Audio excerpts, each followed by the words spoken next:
आज की वीडियो में आप एक ऐसी केस स्टडी के बारे में जानेंगे कि जो केस स्टडी वैसे तो क्लियर है, उस केस स्टडी में कोई सुनवाई नहीं होती। तो ये वीडियो आप सभी लोग आखिर तक जरूर देखिए, क्योंकि हमें आपसे इस वीडियो के आखिर में सुझाव चाहिए कि आप इस वीडियो में क्या इत्तेफाक रखते हैं। आपके हिसाब से ये मर्डर है या कोई हादसा? क्योंकि दोस्तों ये पूरा का पूरा वीडियो मुझसे जुड़ा हुआ है। अब इस वीडियो का मुझसे क्या ताल्लुक है, ये इस वीडियो के आखिर तक आपको पूरी अच्छे तरीके से समझ में आ जाएगा। ये पूरा मामला इतना ज़रूरी मामला है कि हमें आप लोगों की सपोर्ट की ज़रूरत है। 21 अक्टूबर 2023 को मोहम्मद अफजाल, उसकी हत्या कर दी जाती है। हत्या करने वाले जो 2 आरोपी थे, पुलिस ने मौके से गांव वालों की तहरीर पर उनको हिरासत में ले लिया। लेकिन ये आरोपी मौका वारदात पर पाए जाने के बावजूद, गांव वालों की तहरीर देने के बावजूद, फिर भी वो तीसरे दिन छूट जाते हैं। आखिर ऐसी कौन सी वजह आन पड़ी कि ये दोनों आरोपी पुलिस के चंगुल से तीसरे दिन छूटकर अपने घर पर आ गए और आज रिहा होने के बाद में ये दोनों आरोपी और इनके परिवार वाले पीड़ित परिवार को धमकाने में लगे हुए हैं, परेशान करने में लगे हुए हैं। ये पूरा किस्सा यूपी के शहर संभल का है। संभल में जिला अस्पताल के गेट के सामने टेम्पर्ड गिलास का स्टोर लगाने वाला ये अफजाल हर रोज की तरह आज 21 अक्टूबर 2023 को भी अपने घर से यही कहकर निकलता है कि मैं आज अपने काम के लिए जा रहा हूँ। दोपहर को 2 बजे उसने अपने पास ही की मस्जिद में नमाज पढ़ी और वो अपने काम के लिए निकल जाता है। अब जैसे कि हर रोज़ उसके पिता की एक आदत थी कि वो अपने सभी बेटों से उनके खाने पीने के बारे में पूछते थे। तो दोपहर को तकरीबन 3 बजे के आसपास अफजाल के पिता ने अफजाल को कॉल की। पता किया कि अफजाल, तुमने खाना खाया या नहीं? तो अफजाल कहता है कि आज मैं मोनिस और अब्दुल्ला इन दोनों के साथ कहीं पर आया हूँ और शाम को मैं 6 बजे तक घर पर वापस आ जाऊँगा। अभी जो मोनिस और अब्दुल्ला है, मोनिस अफजाल का चाचा का बेटा और अब्दुल्ला मोनिस का दोस्त, 4:45 पर अफजाल के पिता के मोबाइल पर मोनिस, जो कि चाचा का बेटा था, उसकी कॉल आती है।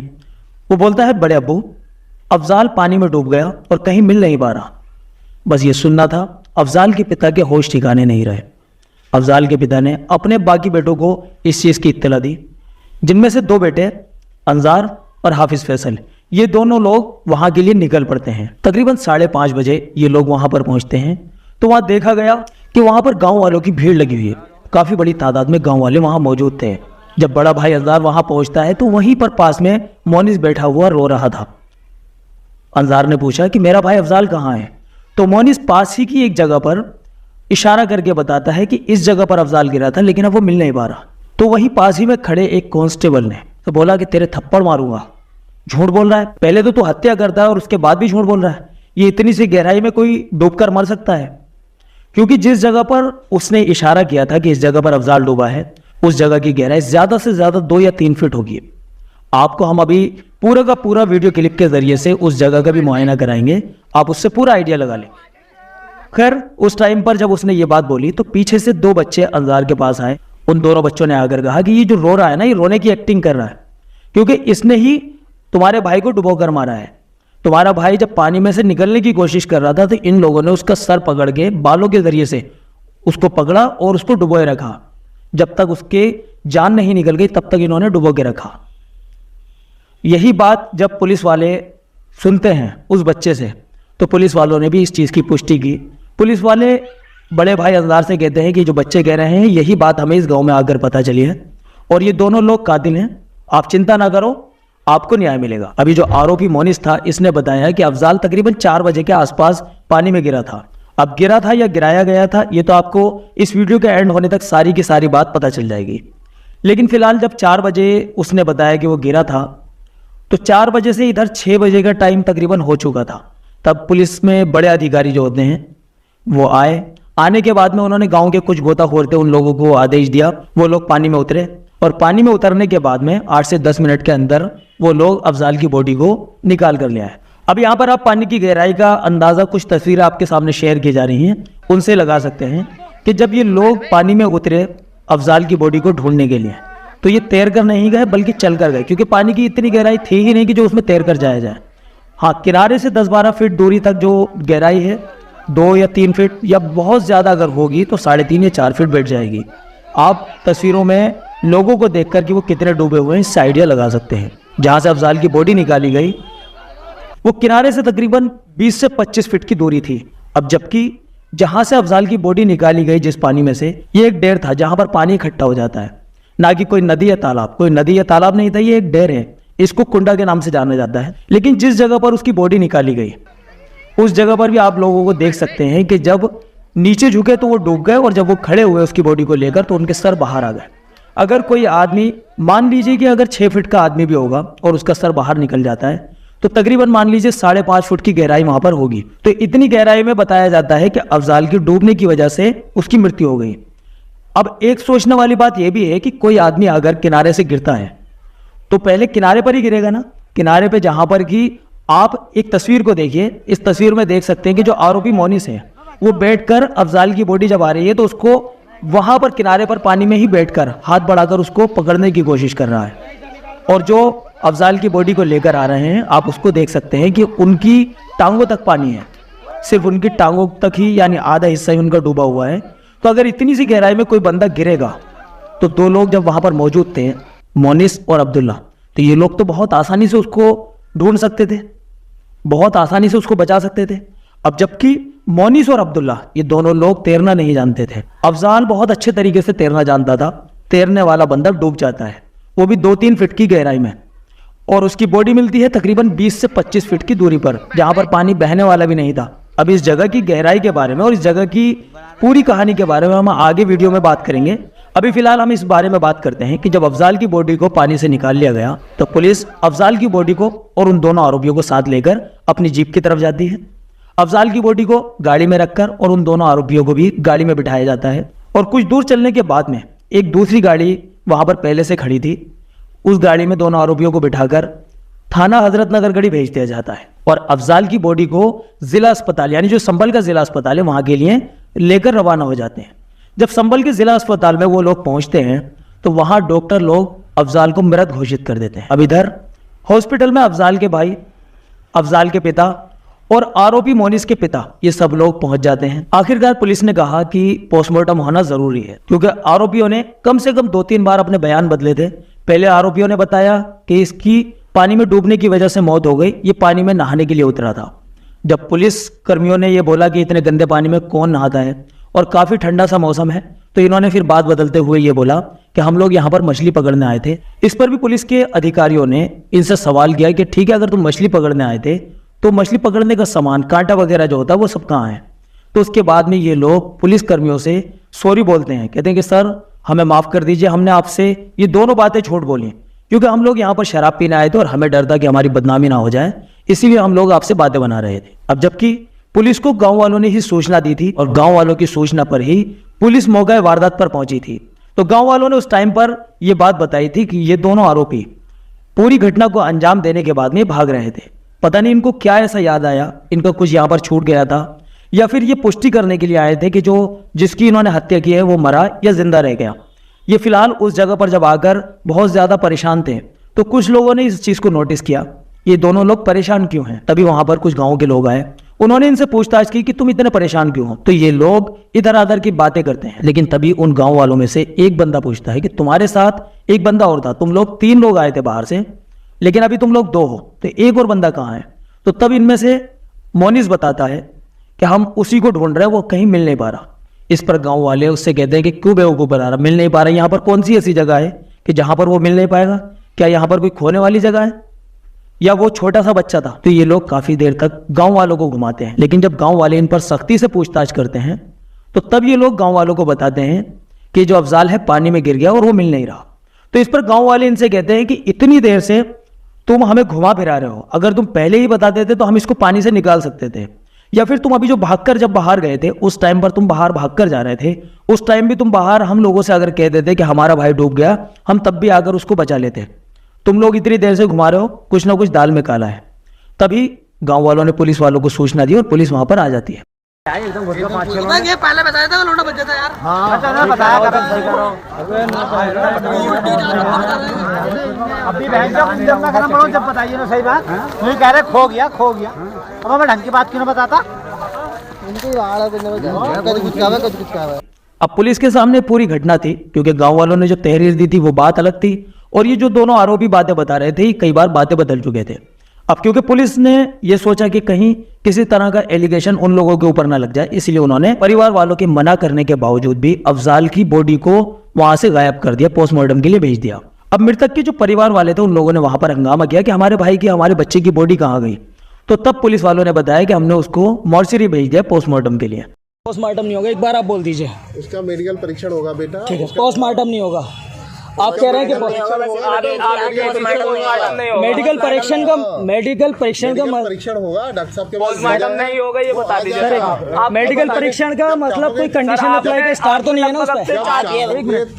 नहीं तो नहीं कोई होगा। उसके ऊपर कंडीशन अप्लाई का स्टार तो नहीं है ना कि मेडिकल परीक्षण के पीछे एक पोस्टमार्टम भी लगा हुआ? परेशान ना हो, कुछ नहीं होगा, परेशान ना हो, बिल्कुल पोस्टमार्टम नहीं होगा, कुछ नहीं होगा भाई, बस मेडिकल परीक्षण होगा परेशान ना ना। हो, ठीक है परीक्षण सर, इसके लिए आप उत्तरदायी होंगे, मैं आपको सच बता रहा हूँ। कैसी बात कर रहे हो तुम? अब यहाँ से क्योंकि अंजार अपने चाचा से कहता है, उनके पास कार थी, कि चलिए हम मॉर्चरी चलते हैं, वहां जाकर देखते हैं कि अफजाल की बॉडी को कहाँ रखा है। ये लोग वहां से निकलते तो पोस्टमार्टम हाउस के लिए ही हैं, लेकिन 2 गाड़ियों में गए थे। इसमें अंजार और उसके बाकी भाई एक गाड़ी में थे, दूसरी गाड़ी में ये आरोपी मोनिस के पिता और मृतक के पिता और एक भाई और कुछ लोग उनके साथ में थे। लेकिन अंजार और उसके भाई तो पोस्टमार्टम हाउस पहुंच जाते हैं, लेकिन उनको बॉडी नहीं दिखाई जाती क्योंकि वहां पर बहुत ज्यादा अंधेरा था और रात का टाइम था। ये लोग भी वहां पर डर जाते हैं क्योंकि घना जंगल था जहां पर मॉर्चरी बनी हुई थी। ये लोग इंतजार कर रहे थे कि पीछे से इनका चाचा, जो कि आरोपी का पिता है, जिसके साथ में इनके पिता और भाई भी आ रहे थे, कि वो लोग आते होंगे, फिर एक साथ इकट्ठा होकर हम लोग अपने भाई की बॉडी को देखेंगे। लेकिन वो लोग क्या करते हैं कि वो लोग निकले तो थे पोस्टमार्टम हाउस जाने के लिए, लेकिन वो लोग रास्ते में एसपी साहब के दफ्तर में रुक जाते हैं। एसपी साहब के दफ्तर में जब रुके तो मृतक अफजाल का भाई और पिता साथ में थे। आरोपी के पिता एक दलाल अनवर के साथ में जब ये अंदर एसपी साहब के ऑफिस में जाने लगे तो अफजाल के पिता ने भी अंदर जाने के लिए बोला कि मैं भी साथ चलता हूं और हम सामने बात करेंगे। लेकिन आरोपी के पिता ने और उस दलाल ने अफजाल के पिता को और अफजाल के भाई को अंदर जाने से साफ इनकार कर दिया। बाहर आने के बाद में से इनमें से जो एक बंदा था दलाल अनवर, वो अनवर आकर अफजाल के भाई और पिता से कहता है कि तुम लोग चाहते थे ना कि जांच होनी चाहिए, अब जांच होगी। क्योंकि हॉस्पिटल में जहां पर अफजाल का भाई अंजार और फैसल मौजूद थे, उन लोगों को पूरा मामला पहले से ही पता था कि उनके भाई की हत्या की गई और ये गांव वालों ने बताया था। तो अंजार ने पहले ही बोला था कि ठीक है, हम अपने भाई का पोस्टमार्टम तो नहीं कराना चाहते, लेकिन अगर जांच करने के लिए अगर कुछ किया जा सकता है तो आप हमारे भाई के इस पूरे मामले की जांच करवाइए। अब वो उसी बात को मुद्दा बनाकर एसपी दफ्तर से जब बाहर निकल रहे थे तो उन्होंने कहा कि तुम चाहते थे ना कि जांच हो, लो अब जांच कराओ, अब जांच होगी। हमने एसपी साहब से बोल दिया है कि अब पोस्टमार्टम भी होगा और जांच भी होगी, और कल को जब जांच हो जाएगी तो उसके हिसाब से ही इनके ऊपर केस बनेगा। अब ऐसा क्या मामला था कि जो लोग पोस्टमार्टम के लिए मना कर रहे थे, अब वो लोग इतना सीना तान कर बोलते हैं कि अब पोस्टमार्टम भी होगा और जब पीएम रिपोर्ट आ जाएगी तो उसके हिसाब से ही पूरे मामले की सुनवाई होगी। और फिर उसके बाद में ये दोनों लोग, यानी आरोपी का पिता और दलाल, ये दोनों लोग जो है अपने घर के लिए निकल जाते हैं। अब ये आरोपी का पिता और दलाल जब घर चले जाते हैं तो पीड़ित के पिता यानी अफजाल के पिता और उसके भाई एसपी साहब से मिलने की कोशिश करते हैं, लेकिन उनको मिलने नहीं दिया जाता।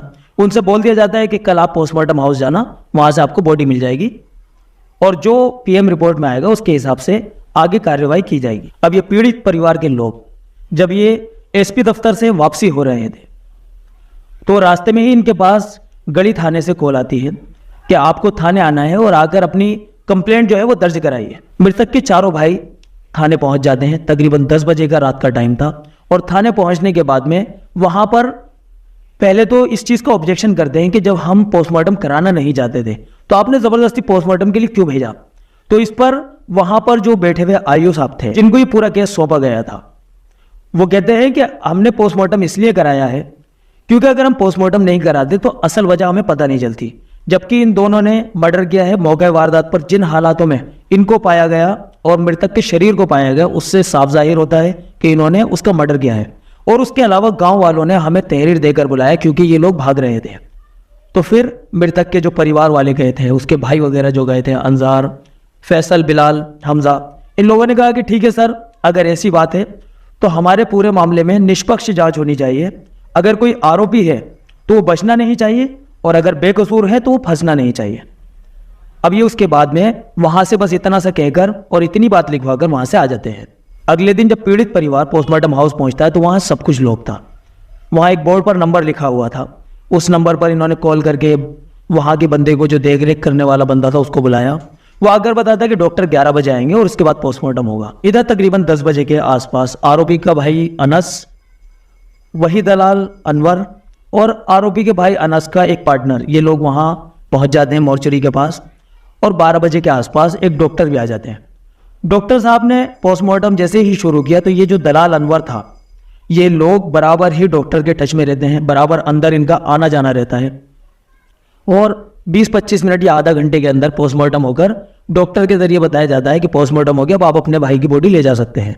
1 बजे के बाद तकरीबन बॉडी वहाँ से मिल जाती है। ये लोग अपने भाई की बॉडी को लाकर और उसको आखिरी काम यानी दफन वगैरह करके और उससे फारिग हो जाते हैं। अभी ये लोग दफन से फारिग ही हुए थे कि आरोपी का पिता अपने बेटों और कुछ नेताओं के साथ में पीड़ित परिवार के पास आता है और उनसे कहता है कि आप लोग हमारे साथ थाने चलो, हमारा बेटा और उसका जो दोस्त जो कि पुलिस की हिरासत में है उनको छुड़ा कर ले आओ। अभी 1-2 दिन के बाद में पोस्टमार्टम की जब रिपोर्ट आ जाएगी, अगर उसमें ये आरोपी सिद्ध होते हैं, आरोपी साबित होते हैं, तो आप लोग अपने हाथ से उसको गोली मार देना। इस पर अफजाल का भाई अंजार कहता है कि हम लोग आज रिहा नहीं कराएंगे, हम लोग पहले कल गांव जाएंगे और वहां जाकर तहकीकात करेंगे कि जो गांव वालों ने बोला है उस बात की पुष्टि होती भी है।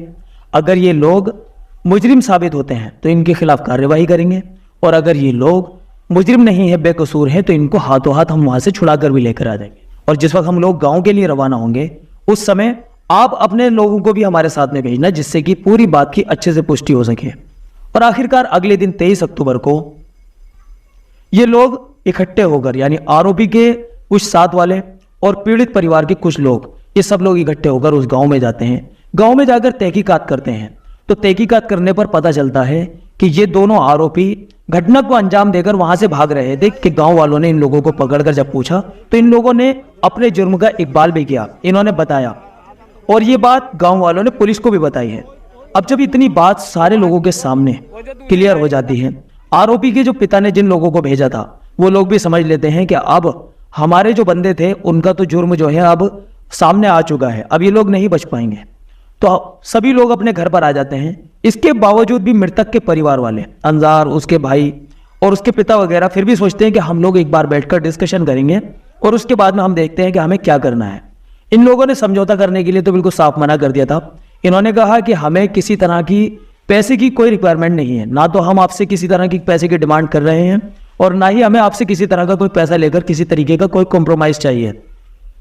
क्योंकि उनका जो भाई था वो कोई इतना फालतू नहीं था कि जो अपने भाई की बॉडी के साथ में वो सौदा कर ले। उन्होंने किसी भी तरीके के समझौते से तो मना कर दिया, लेकिन उन्होंने कहा कि हम घर पर जाकर आपस में बैठकर मशवरा करेंगे और जो बात डिस्कशन में क्लियर होगी उसी को हम अमल में लेकर आएंगे। ये लोग घर पर आ जाते हैं। अब क्योंकि आरोपी के परिवार वालों को पता चल चुका था कि अब दाल गलने वाली नहीं है, अब मामला बहुत ज्यादा आगे बढ़ जाएगा। अभी तक 23 अक्टूबर को पीड़ित के परिवार वाले भी अपने घर में डिस्कशन करते हैं, उन लोगों में आपस में मशवरा होता है कि ठीक है, अब जब ये लोग आरोपी साबित हो चुके हैं तो इनके खिलाफ कार्यवाही करनी चाहिए। अभी इन आरोपियों को 3 दिन थाने में ही हो चुके थे, अभी तक इनका किसी तरह का कोई चालान वगैरह नहीं हुआ था, अभी भी इनको थाने में ही रखा गया था।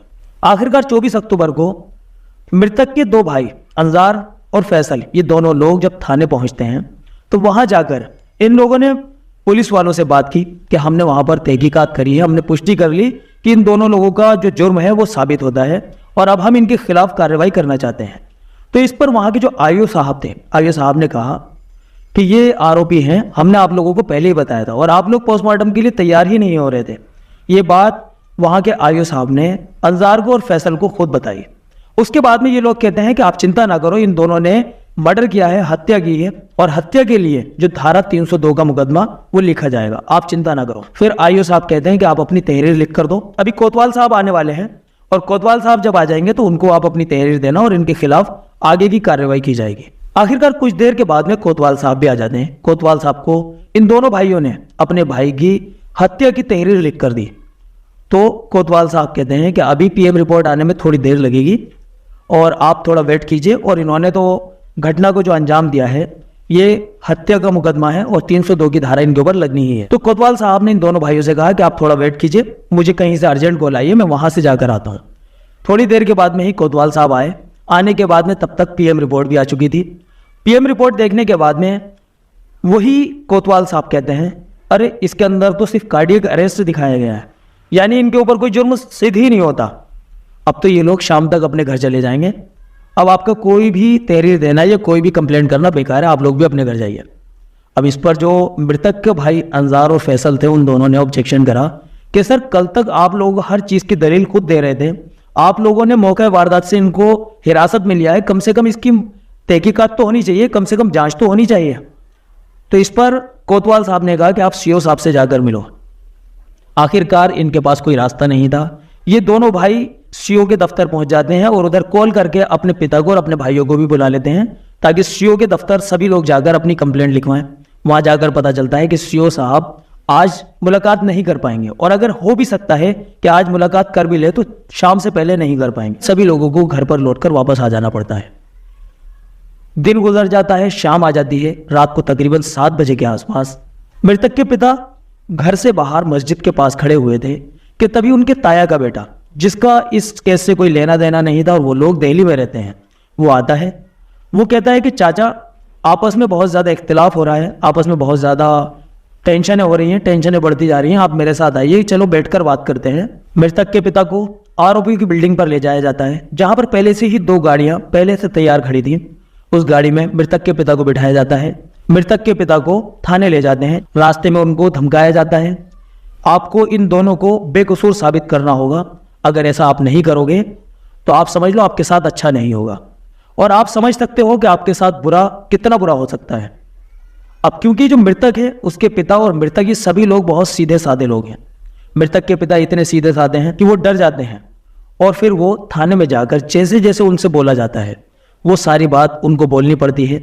आरोपी का एक भाई अनस अपने हाथ से वो सारी बातें लिखता है जो उनसे बुलवाई जाती हैं, और वो लिखने के बाद में अपने ही हाथ से उस तहरीर पर लिखने के बाद में मृतक के पिता एजाज साहब से उस पर साइन करवा लिए जाते हैं। उस तहरीर में दिखाया जाता है कि अफजाल के यानी मृतक के पिता बताते हैं कि ये दोनों आरोपी जो है बेकसूर हैं, और उनका बेटा अफजाल नदी में पैर फिसल जाने की वजह से पानी में डूब गया और उसकी वजह से उसकी मृत्यु हो गई, और आगे मृतक के पिता कोई कार्यवाही नहीं करना चाहते।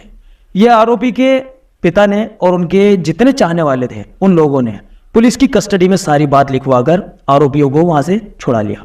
जब ये आरोपी वहां से छूटकर आ जाते हैं, अब क्योंकि प्रशासन भी इन्हीं के साथ में था, इतना बड़ा केस होने के बावजूद, एक मर्डर करने के बावजूद, अपनी पावर के दम पर, पैसे के दम पर ये लोग बाहर आ गए, तो अब इनका सीना तान कर चलना ये जायज था, लाजमी था। दोनों आरोपी थाने से रिहा होने के बाद में जब ये लोग अपने अपने घरों पर आ जाते हैं, ये अगले ही दिन से मृतक के परिवार वालों पर, पीड़ित परिवार वालों पर तरह तरह के एलिगेशन लगाने शुरू कर देते हैं, उनको सताना शुरू कर देते हैं, उनको परेशान करना शुरू कर देते हैं। अब क्योंकि इनके घर में इस हत्या को अंजाम देने के 1 महीने के बाद में ही आरोपी के बड़े भाई अनस की शादी थी। उसकी शादी से फारिग होने के बाद में 3 दिन का प्रोग्राम फारिग होने के बाद में 5 दिसंबर तक ये लोग अपने सारे कामों से निमट जाते हैं। तो तब तक तो ये ज़बानी जंग कर रहे थे। इसके बाद में 6 तारीख से यानी 6 दिसंबर से इन लोगों ने पीड़ित परिवार को फोन पर धमकाना शुरू कर दिया कि हमारे पैरों में गिरकर माफी मांग लो, अगर तुमने ऐसा नहीं किया तो तुम्हारे साथ अच्छा नहीं होगा। अब ये लोग पीड़ित परिवार को फोन पर धमका रहे थे, इनकी बात को ज्यादा गंभीरता में नहीं लिया गया। आखिरकार ये लोग पीड़ित परिवार के घर के बाहर की बैठक में आकर बैठते हैं। वहां पर आकर बहुत ज्यादा बदतमीजियां करते हैं, गालियां बकते हैं, मृतक अफजाल के लिए अपशब्द बोलते हैं, उसका मजाक उड़ाते हैं। एक छोटी सी क्लिप आपको दिखाई जा रही है, इस क्लिप को आप सुनिए।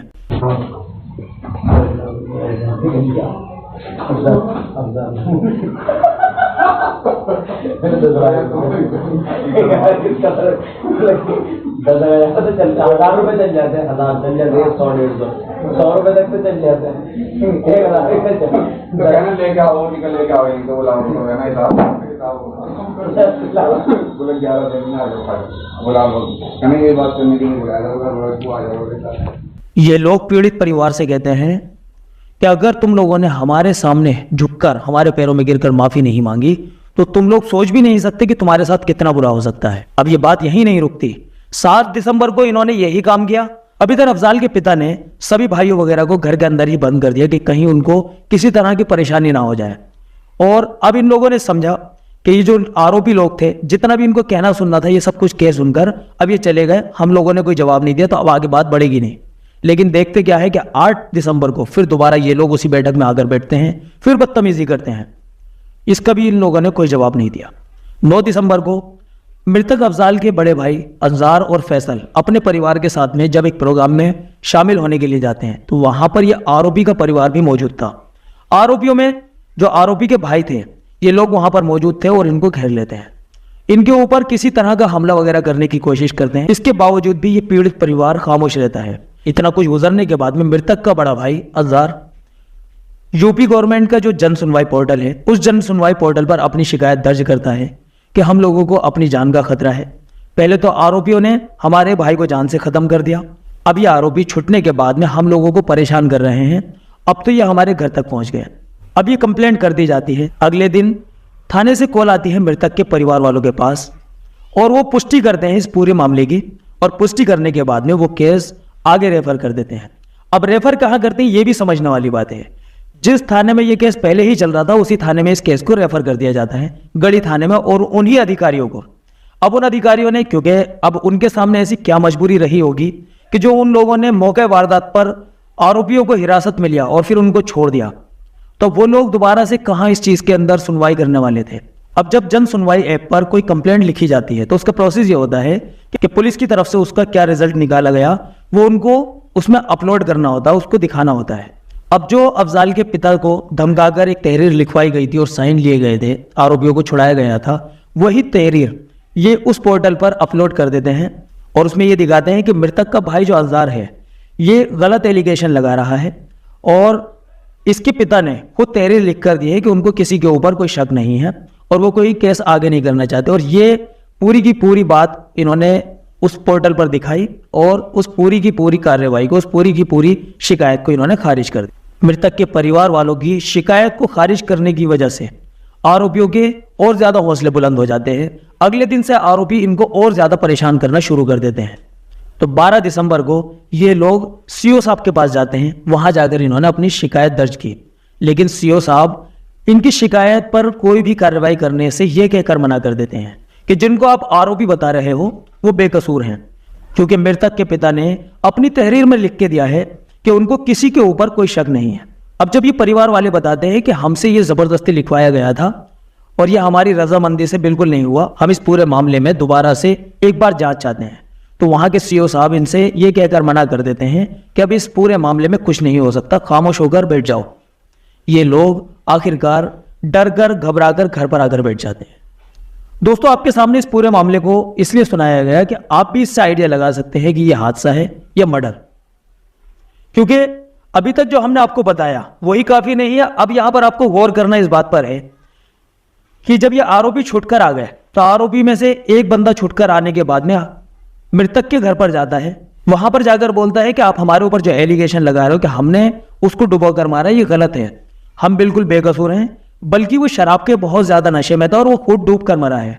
बल्कि मेरा जो एक दूसरा दोस्त है अब्दुल्ला, उसको लेकर वो पानी में गिरा था और मैंने किसी तरह से अब्दुल्ला का पैर पकड़ के उसको पानी में से निकाला है।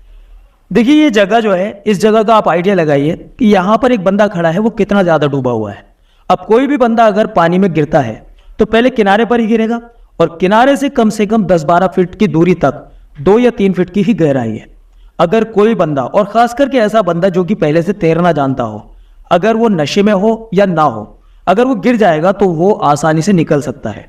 और बाय द वे अगर मान लीजिए ऐसा होता है कि वो नहीं भी निकल पाए तो 2 लोग जो साथ में थे, मोनिस और अब्दुल्ला, ये उसको आसानी से उसमें से निकाल सकते थे, क्योंकि 2-3 फीट की गहराई इतनी होती है कि अगर आदमी उस गहराई में उठकर बैठ भी जाएगा तो तब भी उसका सर बाहर निकल कर आ जाए। लेकिन फिर इसके बाद में गौर करने वाली बात यह है कि जिस जगह से इसकी बॉडी निकाली गई है ये ठहरा हुआ पानी है, यहाँ कोई बहता हुआ पानी नहीं है, ना ये कोई नदी है और ना ही कोई तालाब। तो जहां से अफजाल की बॉडी को निकाला गया है करीब 20 से 25 फीट की दूरी पर है। ठहरे हुए पानी में किनारे से 20-25 फीट की दूरी तक उसकी बॉडी कैसे पहुंची, और जिस जगह से उसकी बॉडी निकाली गई है आप इस वीडियो के जरिए देख सकते हैं कि जब उसकी बॉडी को निकालकर जो गोताखोर लोग खड़े हो जाते हैं तो उनका सर बाहर आ रहा है। तो अगर मान के चलिए 5.5 फुट की अगर लंबाई वाला बंदा या 6 फुट की लंबाई वाला बंदा अगर उस जगह पर खड़ा है, आधा फुट वो बाहर निकल रहा है, तो आप वहां से आइडिया लगा सकते हैं कि इस जगह की गहराई कितनी होगी। और एक तैरने वाला बंदा जो कि फिजिकल बहुत ज्यादा एक्टिव था, वो इतनी सी गहराई में कैसे डूब सकता है। अब ये पूरी जो केस स्टडी आपके सामने बताई गई और वीडियो के शुरू में आपको बताया गया था, ये पूरा मामला MDI वर्ल्ड चैनल के ओनर से जुड़ा हुआ है, यानी मेरे से जुड़ा हुआ है। तो मैं आपको बता दूं, ये पूरा मामला मेरे से जुड़ा हुआ इसलिए है क्योंकि इसमें जिस भाई का जिक्र किया गया है, मोहम्मद अफजाल, वो मेरा छोटा भाई। मैं मोहम्मद अफजाल आप लोगों के सामने बैठा हूं। आज हम लोग न्याय के लिए जगह जगह पर हम चक्कर काट कर थक कर बैठ गए हैं, लेकिन हम लोगों को न्याय नहीं मिल सका। मैं आप लोगों से सिर्फ एक रिक्वेस्ट करता हूं कि मेरी इस वीडियो को इतना ज़्यादा शेयर कीजिए। ये वीडियो है तो बहुत ज़्यादा लंबी, लेकिन इसके अंदर पूरी केस स्टडी आपने समझ ली होगी। और बाकी ये जो केस स्टडी मैंने की है, इस केस स्टडी को करने का जो प्रशासन का काम था वो प्रशासन बिल्कुल नहीं कर पाया। हम चाहते हैं कि आप इस वीडियो को इतना ज़्यादा शेयर कीजिए कि ये योगी जी के पास तक पहुँचे और उनको पता चले कि जो उनका प्रशासन है, पुलिस प्रशासन, वो किस तरह की लापरवाही करता है। क्या ये मान लिया जाए कि कोई भी पीड़ित परिवार है, अगर वो पैसे वाला नहीं है, रसूखदार नहीं है, पहुंच वाला, पावर वाला नहीं है, तो क्या वो इसी तरह के हादसों का शिकार होता रहेगा, इसी तरह की घटनाओं का वो शिकार होता रहेगा? क्या अगर कोई बंदा पावरफुल है तो वो अपने पावर के दम पर कुछ भी कर सकता है? आरोपी होने के बावजूद वो घर से बाहर खुलेआम घूम सकता है? ये सवाल मेरा योगी जी से है। मेरी इस वीडियो को इतना शेयर कीजिए कि ये योगी जी तक जरूर पहुंचे। चलिए दोस्तों, आप लोगों ने हमारी इस केस स्टडी को आखिर तक समझा, मैं आप लोगों का बहुत ज़्यादा शुक्रगुजार हूं। आप लोगों से बस हमारी यही इल्तिजा है कि आप हमारा साथ ज़रूर दीजिए। हमें आगे कौन सा कदम उठाना चाहिए, क्योंकि मैं इस पूरे मामले में खामोश होकर नहीं बैठना चाहता। मैं आप लोगों से सपोर्ट चाहता हूं, क्योंकि पैसे के मामले में तो हम बहुत कमज़ोर हैं, पावर भी हमारी कोई है नहीं, लेकिन मेरे पास आप लोगों की पावर है। मैं आप लोगों की पावर की वजह से मैं इस केस को आप लोगों के सामने रख रहा हूं। आप दिखाइए कि आप हमें कहां और क्या सपोर्ट कर सकते हैं। मुझे आप लोगों की सपोर्ट का पूरा इंतज़ार है।